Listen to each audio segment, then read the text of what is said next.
It's that time. It's that playoff baseball October time, baby. Brooksy, I'm fired up. It's time. You got to be. This is the best time of year. You have not only playoff baseball, but you got football too, like 4 days a week. Why you gotta ruin it, man? Come on, it's still baseball season. It is, but what's wrong with being happy about having both? Sorry, I'm plugging my charger in. There you go. It's the best time. It's the best time of year. Period. Did you go out to? Was it old? What was the SEC game that Jenny had last week? She had Alabama at Arkansas. Did you go? No, I've been working. You had her recorded running across the field for one. I didn't record that. Oh, her. I think Brad Nessler did that. Amazing. Yeah, dude, she was. She was like, I wish you caught it like 5 seconds before that because I sprinted like the first 40 yards before I cut across the field. And I was like, are you saying you run a 5-second 40? She's like, yeah, absolutely. These are her words. Okay, so she texted me and asked me for the video file. Right. These are her words, not mine. So, don't shoot the messenger here. I said, I was going to tell Will to race you in the 40-yard dash next time if his legs would allow him. She responded with, quote, I'd kick his ass, unquote. No shot. I would torch her. And I'm like crippled. Like I have metal holding my foot to my leg, and I would torch her ass. So we've talked about this before. Jenny Dell, pro's pro. Yeah. You say she eats whatever she wants. She lives however she wants, and she still has the body of a goddess. And I was like, how are you gonna say this one, bud? Look, she has like abs. She has like at least 4 abs, and she doesn't eat terrible, but she doesn't eat great either. I think it's just like in moderation. She never just like crushes food. So, but yeah, she hardly works out. She started working out a little bit more, but like she won't work out for like a year. And then she'll go to like one of these classes that I'm doing, the F45 class, that murders me. Like my main focus at F45 is not to get in shape. It's not to die. Like that, just focus. It's like survival. And I get through it and I go about my day. And I'm a little miserable because I'm really sore, but I'm really happy because I feel accomplished because I kicked its ass. She'll do it and hardly sweat. And I'm like, you haven't worked out in like 10 months and you just zoom through that and I am dying. Yeah, she's a freak of nature. I eat one slice of pizza and I think I gained 10 pounds per slice. Dude, just wait. You haven't even hit puberty yet. Okay, like let's ease back on. It's exaggerated. I'm just mean you're young. You're young. You still have a ways to go. Just wait till you're getting your 30s. Things change. We got a ways to go in the postseason picture as well. Playoffs are starting mañana. We're recording this on Thursday, so they start Friday morning. For me over here on the West Coast, they start at 9 a.m. Pacific time, 12 p.m. Eastern time. It'd be weird, but kind of nice because I'm going to wake up to Cleveland, Tampa Bay on my TV like immediately, basically. Right? Cool for me. You got That's baseball an all day. Interesting series, man. Cleveland, Tampa Bay. Yeah. I mean, not exactly a higher ratings series. It's not what MLB. It's not what MLB wanted. 2 of the lower payroll teams. There's a reason they put that as the 9 a.m. game, because the interesting factoid here is that all these games are being played on the East Coast. So everybody was wondering, what are they going to do with the TV schedule other than St. Louis? St. Louis is in the Midwest, but you have a 2-hour time change, 2 to 3 hour time change on each and every game here. So everybody's wondering what's going to happen. What are they going to do with scheduling? Tampa Bay, Cleveland, you got the 9 a.m. slot. Go get them, boys. Go get them. I mean, are we like filling out a bracket here? What are we doing? I have not filled out a bracket yet. I thought it would be a grand old idea for us to think out loud, walk it through together, fill it out together, and let's see where we land. And let's pick our NLCS, ALCS picks. Let's choose our World Series selections. Oh boy! All right, well let's start with Tampa Bay and Cleveland. You take the honors and you go first on all these because I always have to go first. You just want more time to think because you haven't. No, I already know. I already know. You know who's winning the chip? Oh yeah. Do you have any money on this playoff? I don't bet on baseball. Really? Why? I work too closely with players and like I know it's perfectly legal for me to do it. It still doesn't feel right because I did some games in the booth. I do pre and post game. It's just like work closely with a team, and I just would never want it to look bad. Interesting. Football though. Yeah. I got a parlay this weekend. All right. Tampa Bay, Cleveland.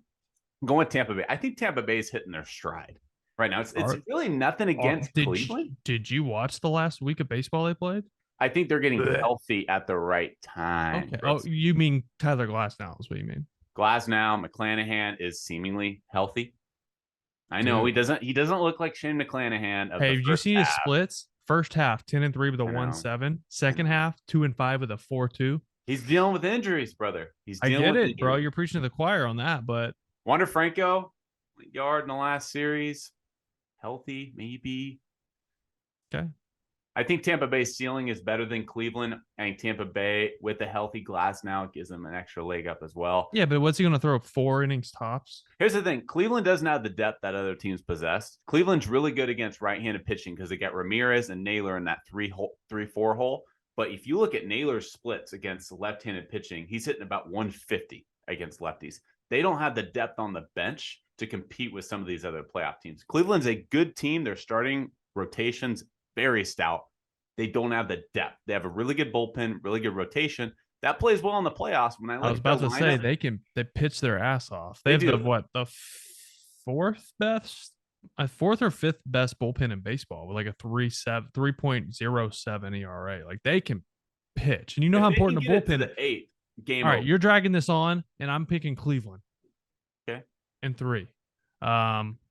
Interesting series. Like there's two teams that are kind of a lot alike in a lot of ways. Low payroll, young talent, just a couple sprinkled in veterans.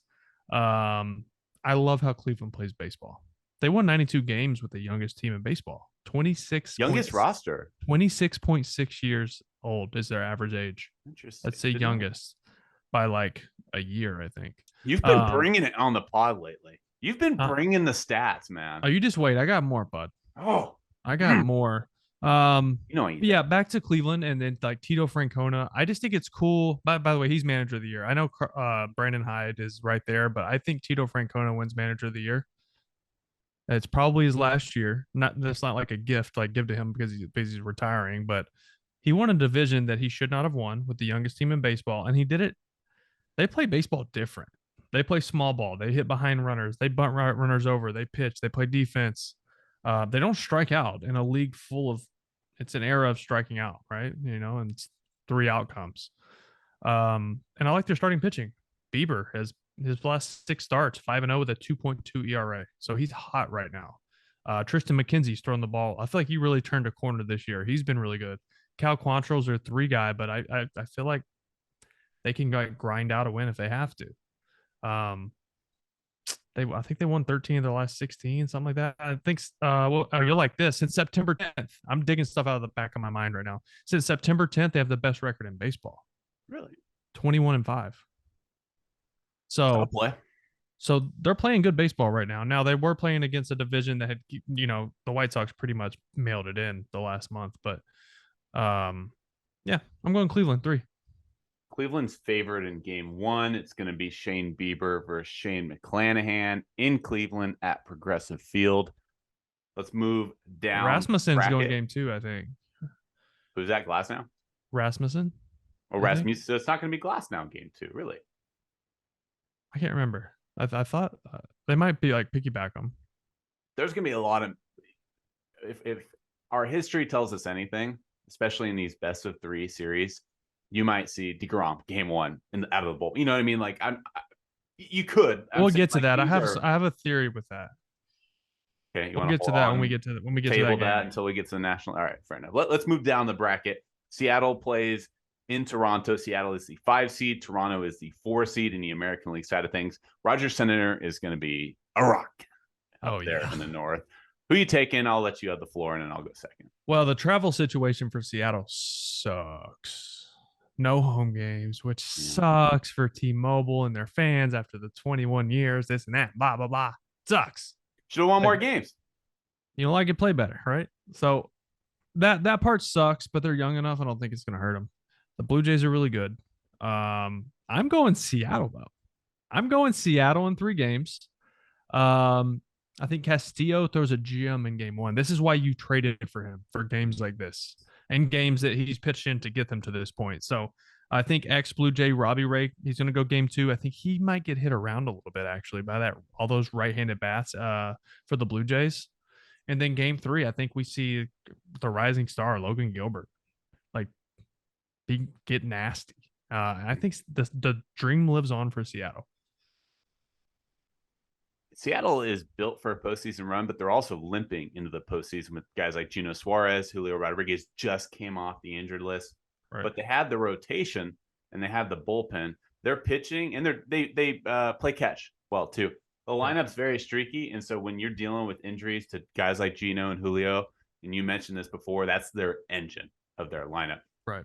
It's hard, and they just lost Sam Haggerty in that last series. He was placed on the injured list. Kellenic is swinging the bat a little bit better. Maybe he can be a spark plug. He can also be like a runner off the bench, you Sure. know, late because he can run. You know what Seattle has that a lot of teams don't? The it factor. The clutch, like we're 23rd in runs scored or whatever. We don't score runs, but we score them when we need to. Mm-hmm. We're gonna pitch, we're gonna play defense, it's gonna be a low score, and we're gonna grind it out, and we're gonna walk you off. We're not gonna do that on the road, but we're going to score late and we're going to hold on to the lead and we're going to win because our bullpen's nasty. They just have that clutch gene about them. And that's rare for as young as they are, but it's really fun to watch. And that's another reason I'm going with them. The question I have for you, I too am going with Seattle. I like their pitching better. I think they're going to be able to shut down a very, very good Toronto offense. The question I have for you is, let's say hypothetically this series goes to game 3. Seattle is going to be able to go with either a George Kirby. They're going to have Marco Gonzalez back there, Gilbert. They have options is what I'm saying here, because behind Castillo and Robbie Ray, they have 3 or 4 different options to go starting rotation to bridge, to closer. Right. Toronto, you either have Jose Barrios or Ross Stripling. I would go Stripling. You would go Stripling. And I was on a show earlier this last week with some Toronto guys, and we were batting it around. Like Jose Barrios has pitched out of the bullpen before, but it didn't go well. And then Stripling's been kind of a hybrid pitcher for much of his career. He's been a bullpen I get guy, that, but if you're in a winner go home game, Barrios is a coin flip. He was all year.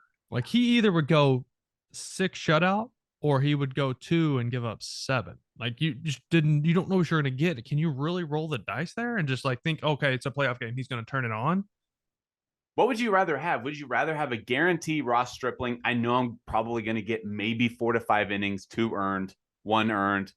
Like that, your ceiling is so much lower. This is where you look at splits. So if Barrios is much better like the first time through the lineup, then maybe you bring him in for 2 innings in the 6th, 7th inning or 5th, 6th inning.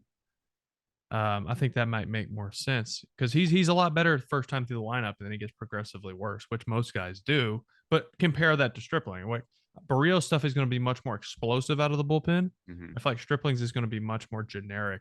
We called it AWR, average white reliever. Like just like that's what we call it. Like he's like pretty generic. And I feel like won't be as nasty out of the pen, but what do I know? I mentioned this stat on the last episode we had. If you haven't checked it out, we talked about playoff X factors. Please do check it out. I talked about Jose Barrios. The Blue Jays are 15-1 when he pitches 6 or more innings. They're 500 when he does not pitch 6 or more innings. So it's just getting through the lineup twice. After that, Blue Jays win. Let's move on to the National League wildcard series between the 6-seeded Philadelphia Phillies. They hit the road to St. Louis to play the 3-seeded St. Louis Cardinals. What a story it's been in St. Louis all season long with the so-called swan song of Albert Pujols, Adam Wainwright, and Yadier Molina. It's not going to be Waino game 1. It's going to be Jose Quintana for St. Louis going against Zach Wheeler for Philadelphia. Okay, so Quintana's a chess move. Let me explain. You were going off a little bit today on Twitter, weren't you? Yeah. Because I was doing some research for something else. So I was just like, why is Quintana throwing? And I looked at his last 6 starts since September 6th. Let me find it. Since September 6th, he has 6 starts. Over those 6 starts, he's only given up 3 runs total. The most hits he's given up in one of those starts was 5 hits. So he's figured something out. The strikeouts, I think the most strikeouts he has was like 7 or 8. Like he's probably gonna have like 5, 6 strikeouts. Not a ton of strikeouts, but so much weak contact. Now, why is that weak contact important here? It's because St. Louis had 70 defensive runs saved this year. That's 4th best in baseball. That means they can pick it. They play defense. So put the ball on the ground, weak contact, it's going to be outs. Now, there's another layer to this. So who were 2 of the most impactful bats in the Phillies lineups? Schwarber and Harper, lefties, right? So if you go a little bit deeper, Quintana versus left-handed hitters since September 6th over those 6 starts, 0.8 ERA, 199 WOBA, almost a 30% strikeout rate during that time against lefties. So maybe they're just like trying to set the tone game 1. He's the hot hand. That's the playoffs, man. You go with the hot hand. Whoever's feeling it, go. Who's going to go game 2? Is it going to be Flaherty, or is it going to, if the lefty shoves, do you not go Jordan Montgomery? Because he's been nailed since coming over. He slowed down a little bit his last like 3 or 4 starts. He wasn't as like locked in. But if a lefty plays, go do it again. They're expected to go Quintana then Michaelis, but that could change. Michaelis. That's what I meant, not Flaherty. Sorry, I knew that too. But Flaherty's Michaelis had a great year. Flaherty's a wild card because he's supposedly your most talented arm in that rotation, but he's been injured so often in the recent years. You could piggyback Montgomery and Flaherty if you wanted to, because it's lefty righty. But I want to add to your point really quick. Can I jump in? Oh, by the way, I'm taking St. Louis at 3. Brandon Schaefer, beat reporter for the Cardinals, tweeted this out. Bryce Harper and Kyle Schwarber a combined 1 for 15 with 6 strikeouts, 0 extra base hits against Jose Quintana in their career. Yep. That kind of just adds to your point. What's good is like what Quintana does, it's rare. Lefty on lefty, he throws his changeup. Lefties aren't used to seeing that. It's like righty on righty changeups are not rare anymore. You see it all the time. But when I first came up in the league, only guys from Tampa were doing that, like Hellickson, which you talked about, James Shields, Alex Cobb. Those guys that's when it really started, was with that Tampa group, and now everyone does it. So it's not that big of a deal. But lefties don't do it very often because they get scared of like losing it and hitting a guy. It's such vintage St. Louis. Like at the deadline, they go out and get Jordan Montgomery and Jose Quintana. Yeah, and everyone's like, oh, big fucking deal, right? Like, oh. That's what we thought about the Braves last year. Mm-hmm. Yeah. And, right? And those guys carried them in the postseason. Yeah. Yep. They know what they're doing out there in the front office. I'm going to go with Philly. Okay. It's a flip of a coin for me. So I think this is where the road ends. But here's what I think. It's going to be in St. Louis, and so this is kind of the beacon of light, if you will, or the light at the end of the. No, that's not the right term. Light at the end. Yeah. He's going to be at home, is what I'm saying. Pujols, Yachty, and Waino. They're going to be at home in their final game. I'm predicting it's going to be a loss, but it's going to be in St. Louis, and at least he can have that moment to himself, and he can ride off into the sunset. So. Back to the American League. No. We haven't even talked about the Padres-Mets yet. We're just rolling along here. 5-seeded Padres in Queens against the 4-seeded Mets. The Mets, by the way, they led the division this year 173 days out of 181 total possible days. They led the National League East for that many days. Atlanta Braves won the National League East. They did not crumble. They did not collapse. The Braves took it. It's exactly right. They won 100 games, dude. It's not like they, tailed off. They played good ball all year. They just got swept at the wrong time by a team that was hotter than they were. And I think Atlanta is the most well-rounded, complete team in baseball. Especially when Spencer Strider's back, which he should be for the DS. So, go ahead. Who you got in this one? I'm excited for this one. I'm curious to who you pick here because you're kind of a homer sometimes. It's fair to say. I'm kind of riding the Mets though. It's hard to look past that rotation. I can't ignore that rotation. Oh, okay. Scherzer shits the bed. Oh, we still got DeGrom. Oh, DeGrom shit the bed. Oh, we still got Chris Bassett, Taijuan Walker, Carrasco. I mean, it's ridiculous. They had Peterson coming out of the bullpen. He's got a 3.78 ERA as a lefty, and he's an option as a bridge guy. I'm a little worried, and I talked about it before. The bridge between starter and closer, bridge between Lugo, Diaz, and their starters. Worried about that 6th, 7th inning. But as long as Scherzer and DeGrom can get into that 6th, 7th inning, I think it's lights out from there. I'm taking New York. I'm really looking forward to the series, and I'm really looking forward to what San Diego is with a hot Juan Soto, though. Okay. Is he hot? Over the last month, you speak, I'll get his splits up here, but over the last 2 weeks of the season, his OPS was up over 1,100. By the way, minimum 75 plate appearances. Juan Soto has the highest career OPS at Citi Field all time of any player. Minimum 75 plays. That's also when he was really good. He's struggled. Still really good. He's struggled a lot. You can't look past it. I'll let you do this, and then I'll get to my stuff. September, October. Now I'm gonna forget September. He didn't do so hot in September. That's not about to say. I think it was the last week of September. All right, let's go with his final 15 games. Yeah, it's looking a little bit better. 309 batting average, 3 homers, 4 doubles, a 970 OPS. Those are his last. Still not slugging like we're used to seeing. Not the Juan Soto that we know and love, but he's coming along slowly but surely. Okay, so you're taking the Mets in what? How many games? 3. I'm gonna go Mets in. I'm gonna go Mets in 2. Yeah, I'm gonna go Mets in 2. And we don't see Jacob deGrom. They're just gonna save him, huh? So when I first heard, okay, Scherzer's doing game 1, they have this whole Showalter said, if we win game 1, we'll probably go Bassett game 2. That way we have that safety valve of deGrom in game 3 if you need it. What I think is they think they can win this in 2, and that means deGrom is ready to throw game 1 and then possibly game 5 against the Dodgers. So they're planning ahead, which could hurt them, because if they do get to a game 3, then you're going to lose deGrom until probably game 3 against the Dodgers. Realistically. That'd be fun. So in the best case scenario for the Mets, they win it in 2. deGrom goes game 1 against the Dodgers. And you don't have to use them. But if Scherzer gets beaten game 1, you got to go deGrom in game 2. Yeah. So I understand it. And Bassett isn't like a pushover. Bassett is really good. Bassett's arguably been their most consistent starter in the second 100%. half. Yeah, 100%. So he's not a pushover, and I don't want us to look past what he's able to do. But I like the strategy by the Mets, because if they do win it in 2, they are sitting pretty going up against the Dodgers. Are you concerned about deGrom over his last 4 starts 6, right? Season? He didn't pitch past the 6th inning, and he gave up 3 earned runs in 3 of those last 4 starts. He gave up 5 earned runs against Oakland. Yeah, his ERA went from a 1.66 on the season to a 3.08 over his last 4 starts.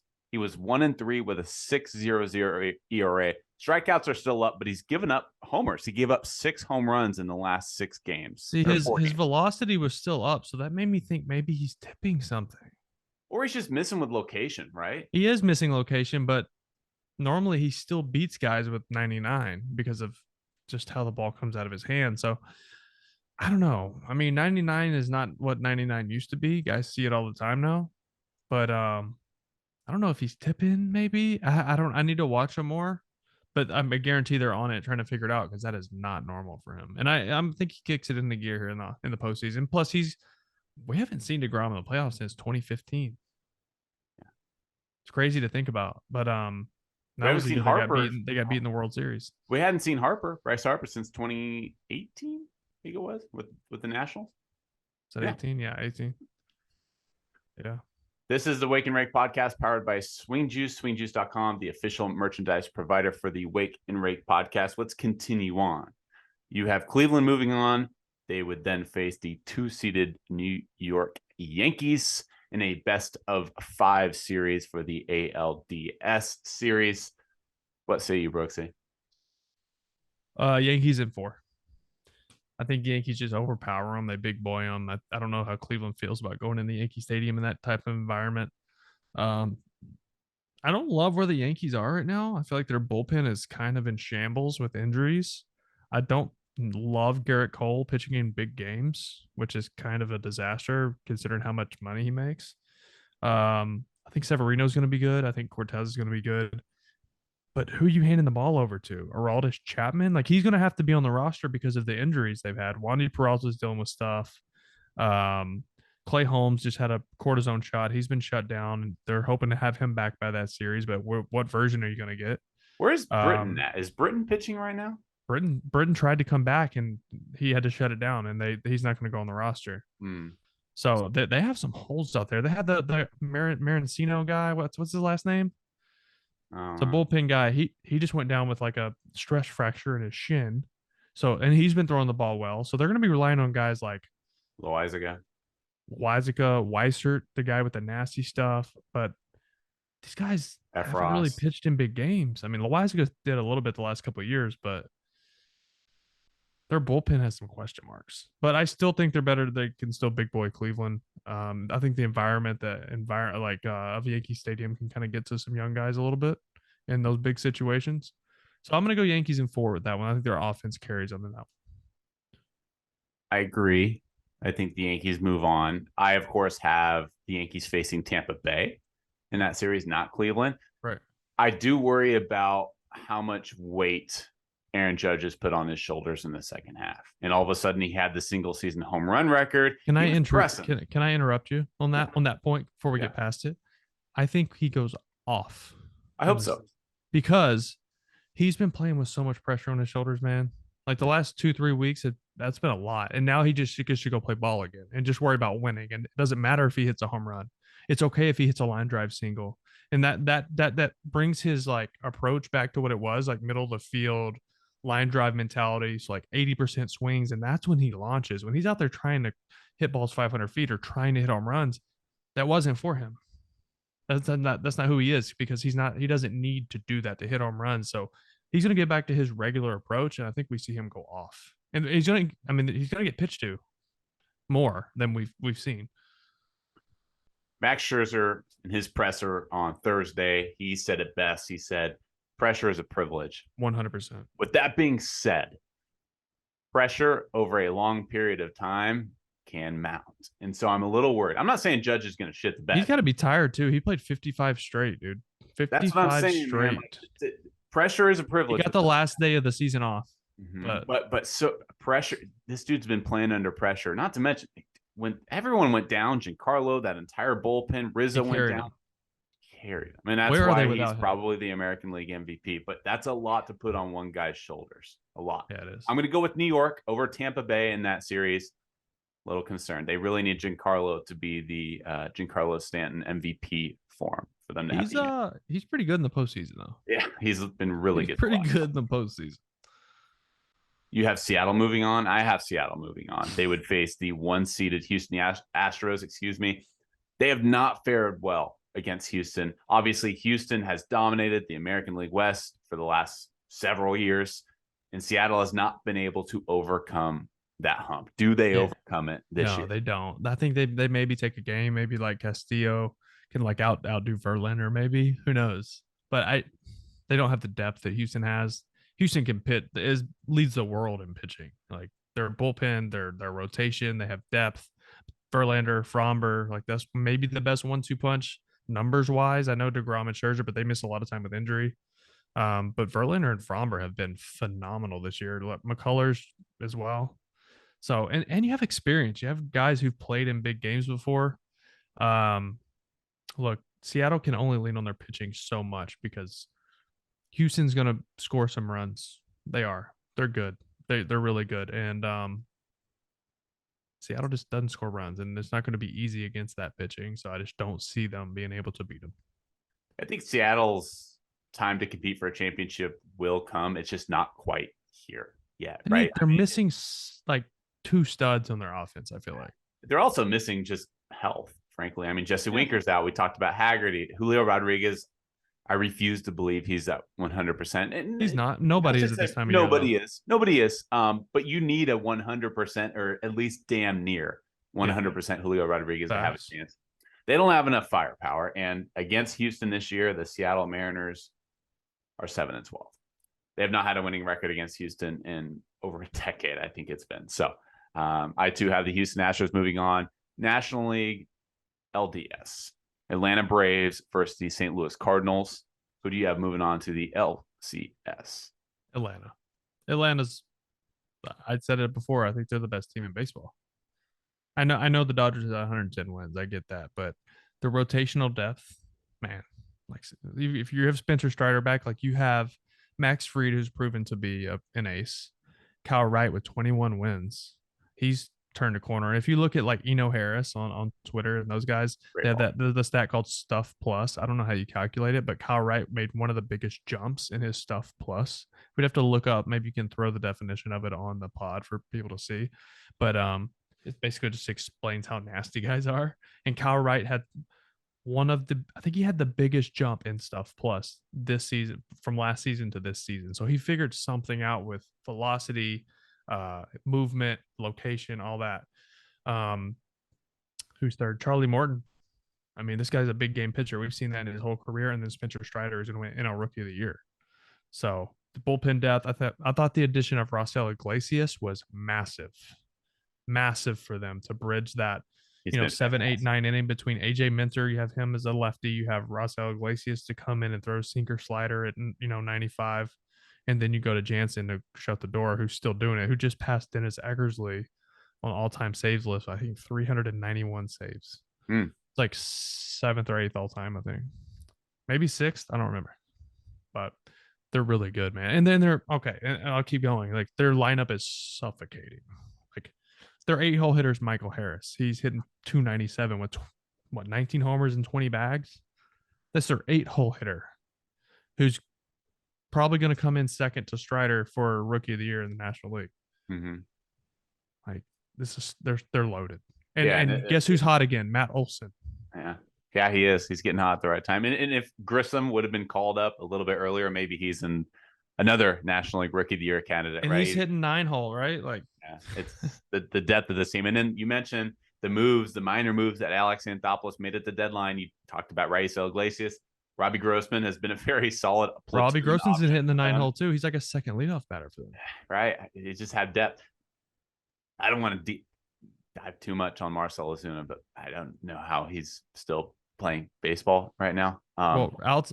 Outside of him being a piece of shit, like he's a good baseball player. So like that's what we're here to talk about.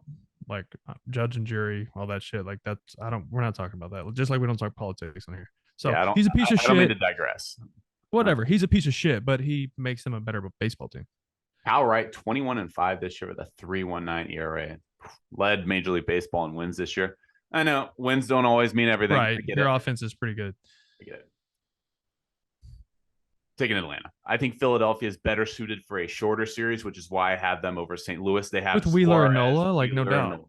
Right, but after that, I question their depth, and I think Atlanta just has more. Yeah, so you're going to throw like Suarez. Who are you throwing? Ranger Suarez? It's a solid option for him. He's been solid, but I don't think he's going to be a good playoff pitcher. Too many question marks for Philadelphia. Yeah. I agree. Atlanta moves on. It would be you have the Mets sweeping the Padres in the first round, which would set up a New York Mets, Los Angeles Dodgers, and LCS. It'd be something interesting. It'd be fun. I got the Mets. Yeah. I got the Mets here. I think Goliath goes down. 111 wins this year. Was it? Yeah, it matters. Doesn't matter. Everyone's 0-0 now. Yeah. But a lot of this hangs on how this first series goes for the Mets, because if they get DeGrom for game 1 and then a possibility of having him in a game 5 if needed, that's huge for them. But regardless, even if they don't, they're still gonna, probably game 1, you get a Taijuan Walker or Carrasco, and then you're back to Scherzer. Mm-hmm. And then Bassett and then DeGrom. So they're going to be fine regardless. I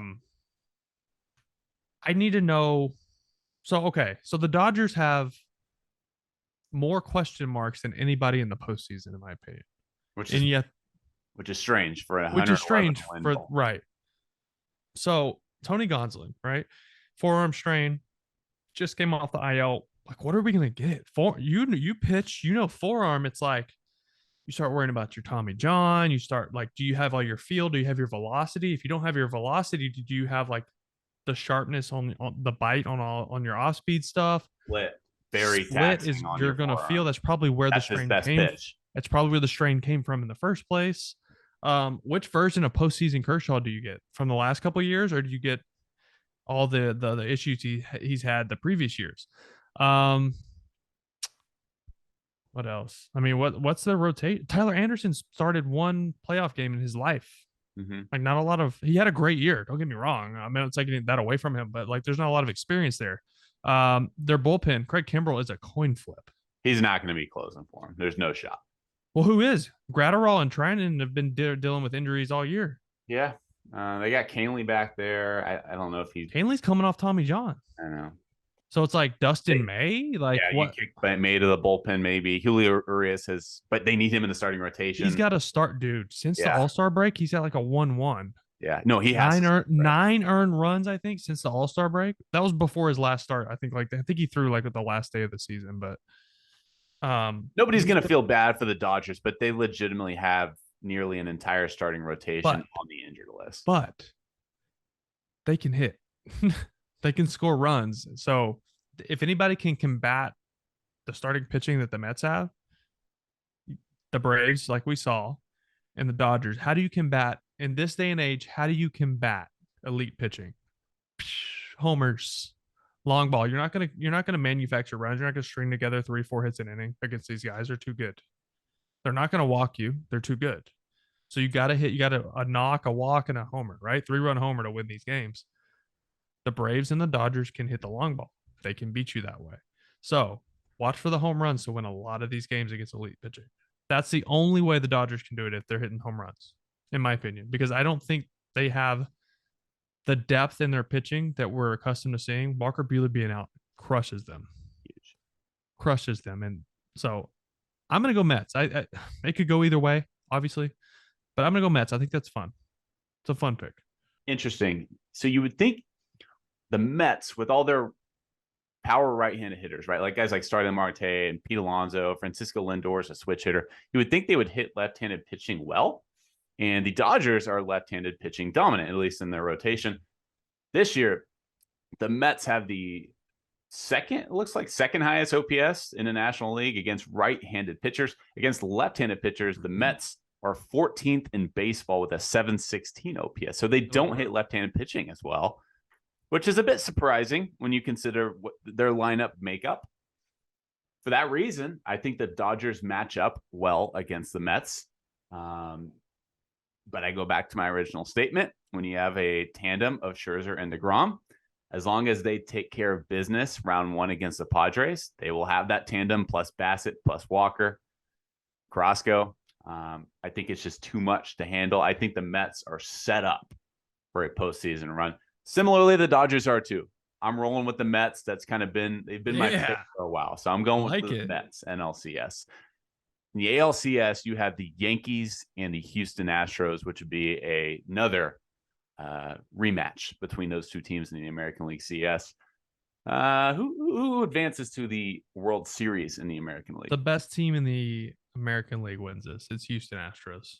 Too deep, too much pitching, experience offensively, and like I said, I think what kills the Yankees is their issues, their injury issues in their bullpen. Period. Astros in 6. How's New York done against Houston this year? They had the big series in New York where I think Houston took 2 or 3. I don't put too much into like season series and stuff like that. Like at this point, like the teams are different than when they played in April and May. There's certain guys that are hurt. Teams are playing different. Like Astros I don't were care. 5-2. They're 5-2 against them. Astros are 5-2 against New York. None of that matters to me. It's another coin flip. I think I'm gonna roll with the Yankees just because I want something different. It's not to say that I think they'll beat the Astros, but it's more so just wishful thinking because I keep seeing the Astros in the World Series. That's how I feel about the Mets against the Dodgers. Honestly. And I think Astros are very capable. But I think when the Yankees are healthy, they're not, but they're close. I think the sky is the limit for that team. As long as they can stay healthy, as long as Giancarlo's in the lineup, Rizzo, Judge, the rotation. We're forgetting Matt Carp is coming back. Matt Carpenter. Is he? Who would have thought we'd be talking about Matt Carpenter in October of 2022? Not me. His career was done earlier this year. He had like a 45-game stretch this year, though, where he was the best player on the planet. Yeah, no doubt. Yeah. That was crazy. Good for him. I don't. We've digressed a couple times. Just really quick about the Yankees. They've spent $30 million less than the Mets and nearly over $15-20 million less than the Dodgers this year. How are the Yankees the third highest payroll in baseball? Like, maybe I'm nitpicking a bit, but when you're the Yankees, you got to hold yourself to a higher standard. Like, go out and get some depth. Like, I'm fine with putting IKF at shortstop and Donaldson at third, but you got to have some depth. Marwin Gonzalez should never be in a New York Yankees lineup. They should have been more aggressive in free agency. And I like the Bader market. Move. The what? Bader.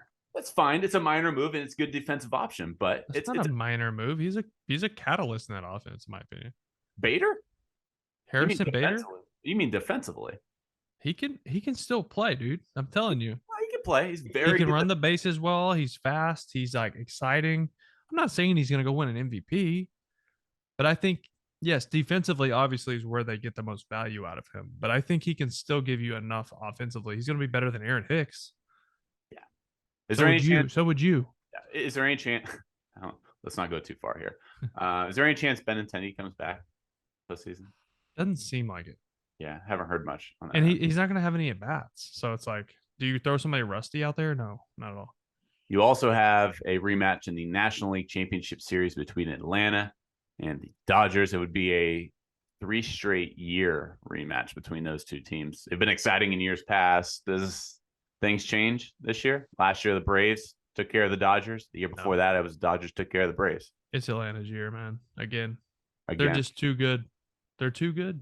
No, you had Mets Braves. I'm sorry. You have Mets Braves in the National. Mets Braves. I'm sorry. Yeah. My apologies. You're good. Mets Braves. Yeah. Another like NLE showdown. It's gonna be a fight though.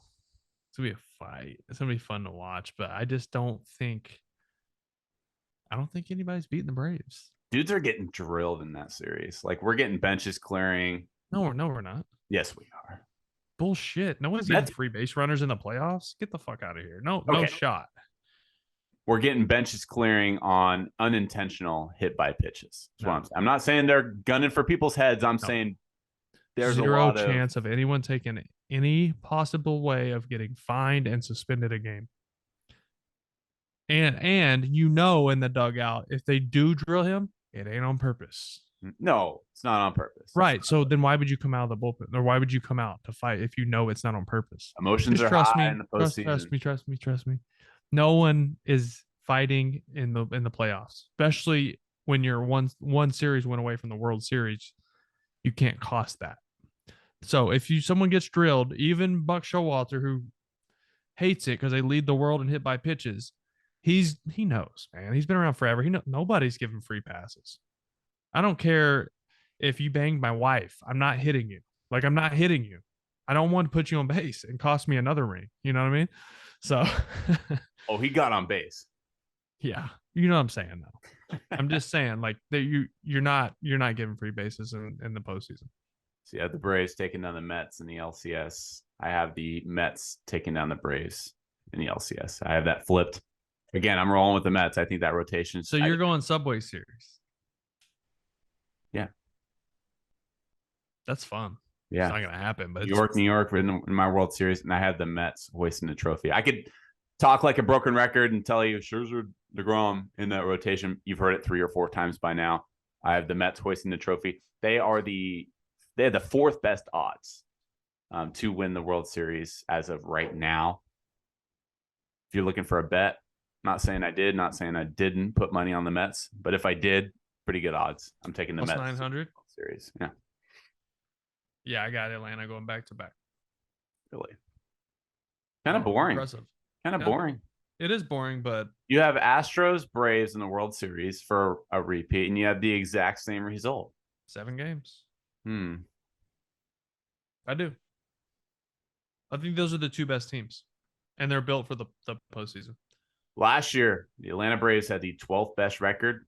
They ended up hoisting the trophy. I could see us in 4 weeks from now talking about how the hell did the Phillies or the Cardinals or the Padres or the Mariners something weird's gonna happen. How did this happen?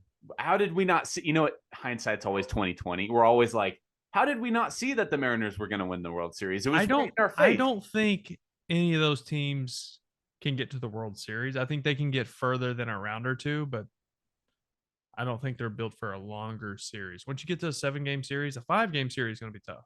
7-game series, you got to have real depth in your bullpen, your rotation. And I just don't think some of those teams have it.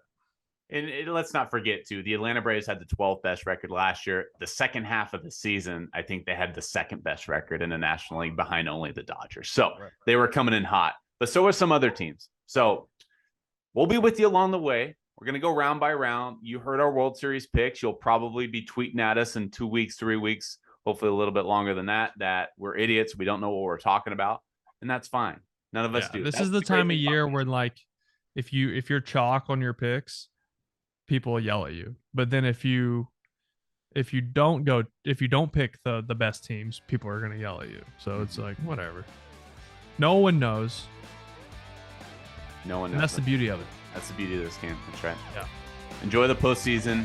We will be with you. We will be enjoying it. Starts Friday, 9 a.m. Wake and Rake Podcast, powered by Swing Juice. Thanks for tuning in, people. Talk to you soon.